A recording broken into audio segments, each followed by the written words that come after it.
नमस्ते दोस्तों।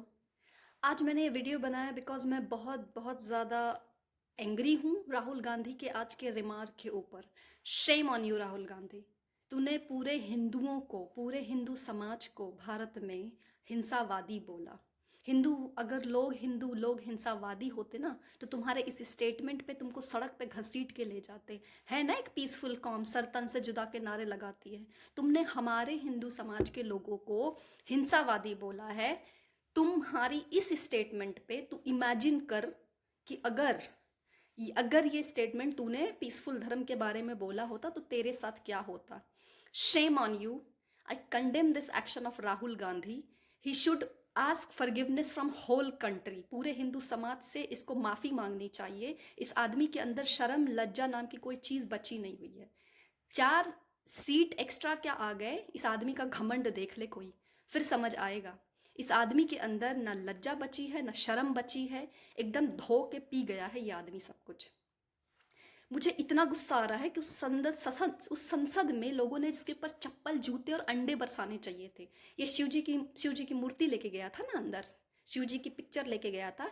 इस साले को रगड़ के ना धोना चाहिए था लोगों को वहां पे। मैं होती ना तो मैं सच में, मेरी सांसदीय क्षमता खत्म हो जाती।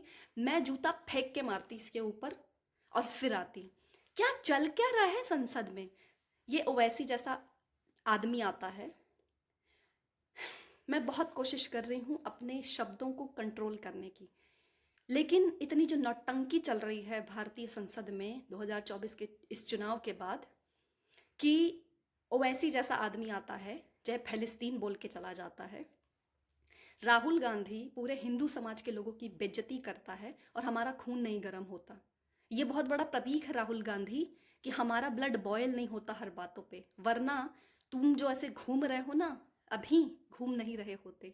एक शब्द बोलते ना तुम दूसरे धर्म के बारे में, इस्लाम के बारे में मैं बताना चाह रही हूँ, तो तुम्हारे साथ क्या होता तुमको भी पता है। एक ये आदमी, ये प्राइम मिनिस्टर बनना चाहता है।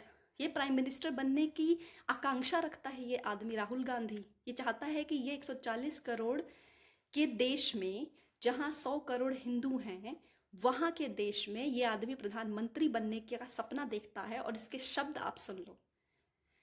ये आदमी ऐसा ऐसा बेलज्ज हो रखा है कि इस आदमी को ये शर्म नहीं आ रही है कि ये पूरे समाज के बारे में ऐसा कैसे बोल सकता है। और तुम ये बात बोल के बच नहीं सकते राहुल गांधी कि नहीं नहीं मैं आरएसएस को बोल रहा था, मैं बीजेपी को बोल रहा था। तू आरएसएस और बीजेपी को बोल रहा होता तो तूने स्टार्टिंग से वही नाम लिया होता, बट तूने वो नहीं नाम लिया। तूने बोला हिंदू। तुमने हिंदुओं को हिंसावादी बोला है। शर्म आनी चाहिए तुम्हें, बहुत शर्म आनी चाहिए तुम्हें। ठंडा नहीं होता ना खून हमारे लोगों का तो शायद तुम्हारे जैसे लोग संसद में नहीं बैठे होते।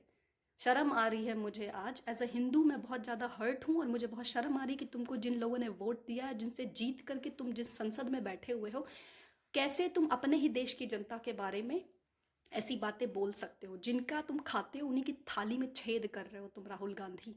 शर्म आनी चाहिए तुम्हें।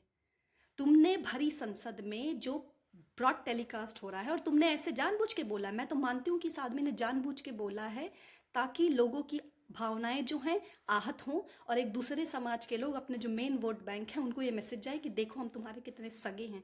मनमोहन सिंह ने बोला कि भारत का सारा रिसोर्स जो है वो किसके लिए है। हमने सब ने वो वीडियो देखी है। 2004 में जो उन्होंने बोला, 2009 में जो उन्होंने बोला, 2006 में जो उन्होंने बोला। उसके बाद ये आदमी आज खुले खुले मंच से पूरी भरी संसद में इतने लोग बैठे हुए थे, उनके सामने पूरे हिंदू समाज को हिंसावादी बोला है। हमें एज अ हिंदू अभी भी हम नहीं जागे तो मुझे नहीं पता हम कब जागेंगे। और मैं कंडेम करती हूँ इस एक्शन के। और मैं सच बता रही हूँ, अगर मैं होती उस संसद में तो मैं कुछ जरूर अपने चप्पल पहनी होती ना, मैं चप्पल फेंक के और फिर संसद से बाहर आती। मैं ऐसे बाहर नहीं आती। ये 2 एक्शन मैं तब भी करती जब ओवैसी ने ये हरकत करी थी, जब उसने जय फिलिस्तीन बोला था हमारे भारतीय संसद में। और दूसरा आज जब ये राहुल गांधी ने पूरे हमारे हिंदू समाज के लोगों को हिंसावादी बोला। शर्म आनी चाहिए तुम्हें राहुल गांधी। पूरे हिंदू समाज से माफ़ी मांगनी चाहिए तुमको, तब भी तुम शायद माफ़ी के हकदार नहीं हो। That's all I wanted to say guys. Thank you.